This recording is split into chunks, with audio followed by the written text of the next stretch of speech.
Hello everyone and welcome to another video on this channel. I'm your host Adam Ferns and this is Beast Quest Beast View Series 22, The Lost Beast of Makai. From what I heard from Lucas's comments about this series before I read it, he said that this series is a great series, has a good villain and actually a good batch of beasts that I should be excited for. I was on series 15 or 16 then, I can't remember, quite a while ago, but I was excited for it, and when I finally got my hands on that series, I see why. The beast designs are actually pretty good. Actually the best batch of designs I've seen in a while.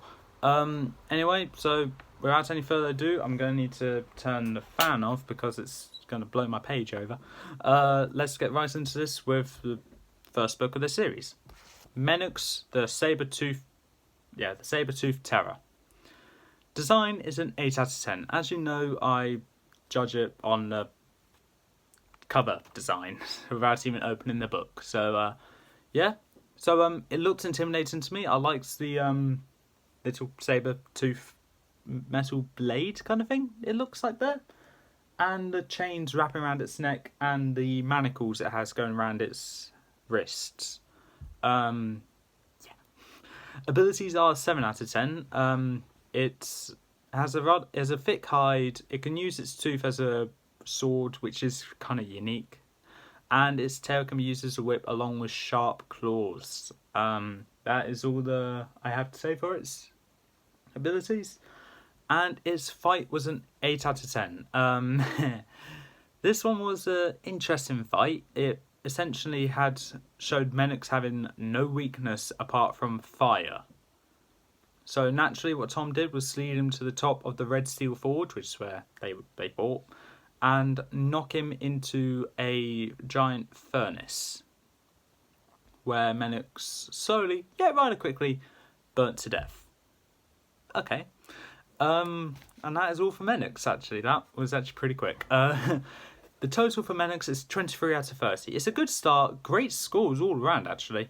One problem is though, why have a beast weak to fire in a forge? Like, Lucas did not point that out when it came to the review on this, on Menux anyway.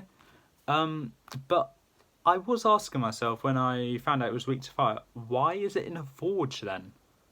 That's a bit weird, isn't it? So yeah. All these beasts actually have a job to do, actually. Well, not really. But where they're fought is actually vital to the main villain's plan, who's Rhea, which is apparently Sanpeio's and Kenta's daughter. I was not aware of that, actually. Rhea had a plan, basically, to build an entire pirate fleet to charge into Avantia, taking it over, ruling it and all that. And Menux's, the Red Steel Forge was used to craft? This isn't Minecraft. To make the weapons for the pirates, so cutlasses, guns, cannons and all that. Basically to get the battle ready to use their weapons against the Avantian group.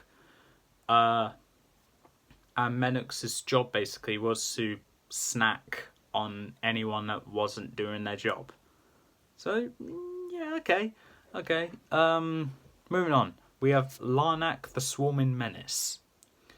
Design is a 9 out of 10. Great design, actually. And it actually looks pretty intimidating to me. And then with the book cover seeing floating islands everywhere, I was like, what the hell is this? I later found out that their battle was at the Elixir Wells. And that makes sense because then that's actually the fuel for how the ships are flying and the islands are flying.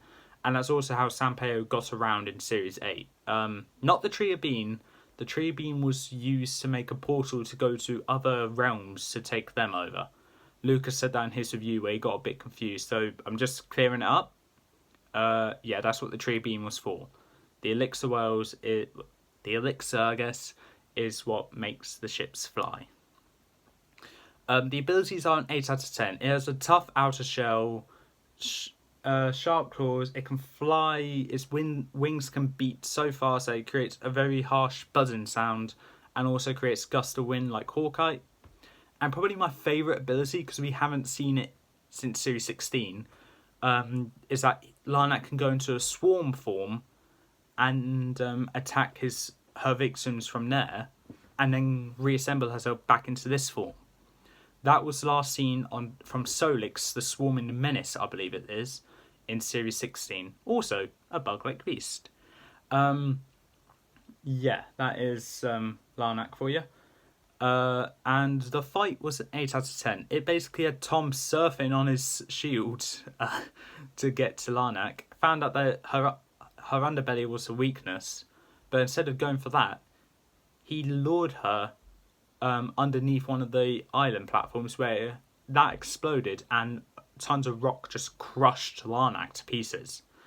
That's grim, and but at least Larnak had reason for being there, basically the same as Menux. Feed on anyone that's not doing their job, or kill any trespassers.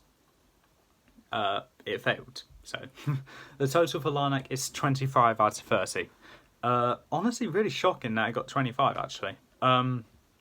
Because I did not think it would get that high, because I was a bit zoned out when it came to the abilities, but when I saw Lucas's review on it, along with summarising it with the abilities I gave it, I saw for it, I was like, yeah, an 8, like, they're not great, but it's okay, so yeah. So 25 out of 30. Great beast with nothing bad about it. Abilities were used before, but it was used effectively, making a hard to kill beast with the tough shell and the swarming form. Now moving on, this one I was hesitant on ever since I saw it, because this beast, Durog Hammer of the Jungle, fits in with a certain topic of beasts which I'm not a big fan of, them being monkey beasts. Claw the Giant Monkey, Tick-on the Jungle Master, and Drogan the Jungle Menace, I believe, all of which didn't get great reviews from me. They all got under 20 with their score. Durog, however, I was hoping would break that chain, and with the score I gave it for design, it did. 9 out of 10. I'm not even joking, it got a 9 out of 10. I liked, it's unique to have a monkey having more than 4 limbs instead of having 8, along with a tail which can be used as a damn hammer, which as we see in the book, this is going into abilities now, which is an 8 out of 10, is used to break snap trees like a twig. Durog can rip trees out of the ground and throw them like a javelin, and its tail can be used as a hammer or whip to hit his victims. They're rather simple abilities, but I think I gave it an 8 for the simple reason they are kind of unique. Like, you have not seen a tail being used as a hammer. You have seen a head of a beast being used as a hammer, thank you Crestor, but never a tail. And then a beast being able to rip trees out of the earth and then chuck them like javelins, it's insane, which is actually good for beast. The fight for Durog was a 9 out of 10.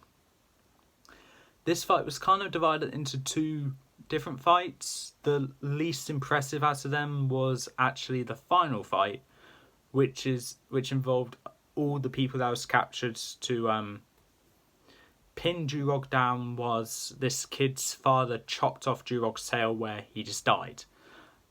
The one that I liked though was when Tom entered rage mode out of fear that Alina got crushed by a tree. Tom showed no mercy with his speeds, swiping his sword, stabbing it, hitting Durog all over the place. His chest, his wrist, his arms, his hand. Yeah. He didn't really kill it, but it did a lot of damage where Durog had to retreat temporarily, which is what I liked about it. And And also, it kind of surprised me that a monkey this big and that strong is able to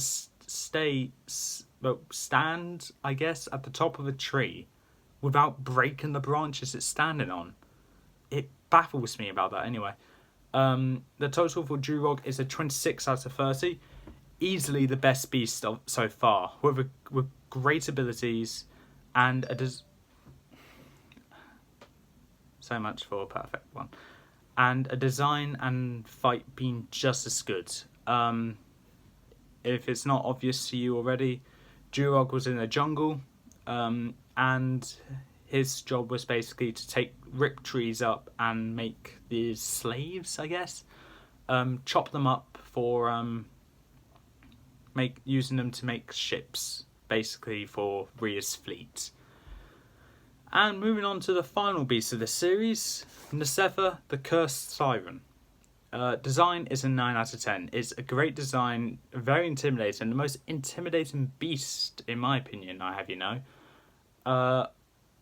Yeah, very intimidating, and it looks like a formidable beast.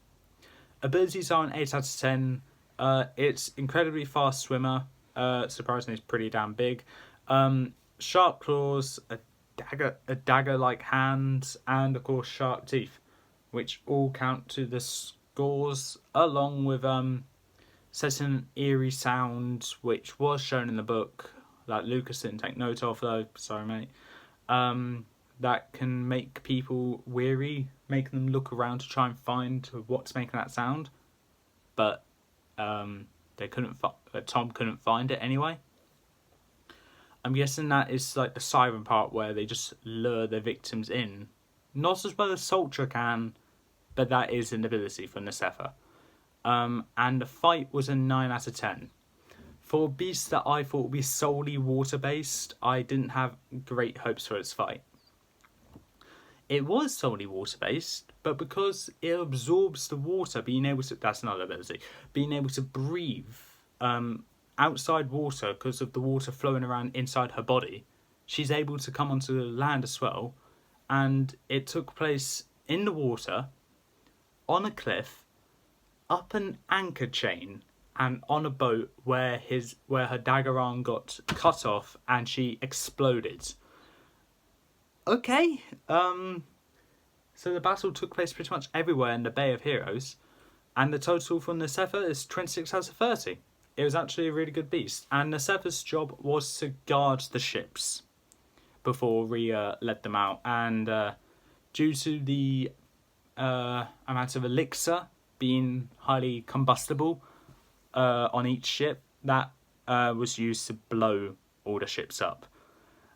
Rhea was presumably, was on the main ship when it blew up, and was presumably engulfed in the flames, burning her, killing her.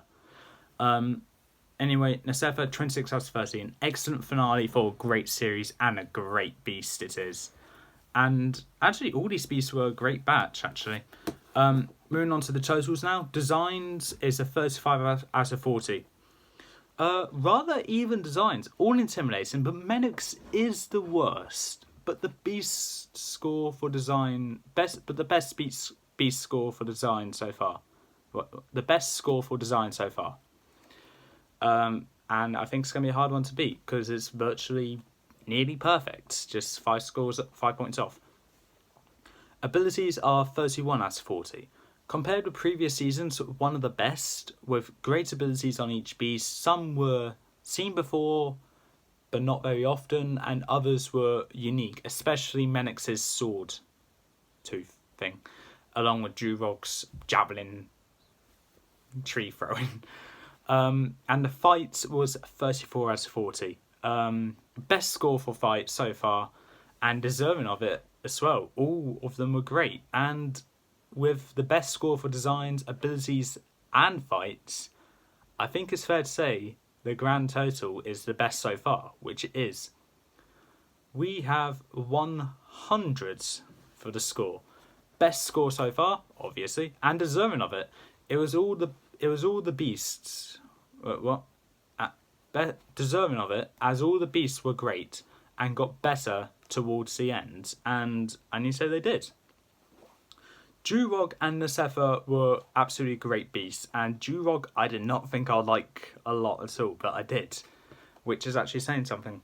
So with the ranking, I think it's pretty obvious. Menux is the worst in my opinion, but that's not to say that I don't like this book, because if I'm comparing it with the ranking I did a couple days ago, I would probably put it in part 3, which is not that bad at all. Probably where about series 19 got put in with that ranking. So it's not actually that bad. It's a great book. I really mean it. Moving on, we have Lana the Swarming Menace. A bit weird to have a bug beast this low in the ranking, but when the final 2 books wrap up the series quite well and made it a good series, finished it as a great series, Larnax just fell to the bottom. It's better than Menux at saying something, and it really stands by what I said about the grand total. It gets better as it goes on. Durog is next. Now, it's already a miracle that Durog, a monkey beast, is somehow better. Sorry. It's somehow a miracle that Durog, a monkey beast, is not in 4th place, let alone nearly 3rd. Actually, hold on. Drogan was the worst, Tikron was the worst, and Claw was the worst. Okay, it's a miracle that Durog didn't even get last place. Could have got 3rd place. But no, it's actually the 2nd best book of this series. I need to be straight with you. And Larnac, along with Durog, probably make it into part 2 of the ranking if it was there. And this one, I do not know where I'd put you. Isetta is the best piece of this series, but I actually do not know where I'd put it in the ranking. Either part 1 or part 2, but I'm not sure whereabouts it will be. Anything I need to say about Isetta? By far the best piece of the series, and the most intimidating one at that. Deserving of its score for 9 out of 10, and its fight being pretty much everywhere in the bay, making it an interesting fight. What I'm looking for to have a fight take place not in just one area, but in all over the place in that area, though. If that makes sense. But anyway, with that being said, that is actually all for this review. That's all for this time. So if you like what you saw, leave a like, leave a comment, don't forget to subscribe, press that notification bell down in the corner below. Be expecting Series 23 to be review very soon, because I'm on the last book of that series. And I'll see you next time.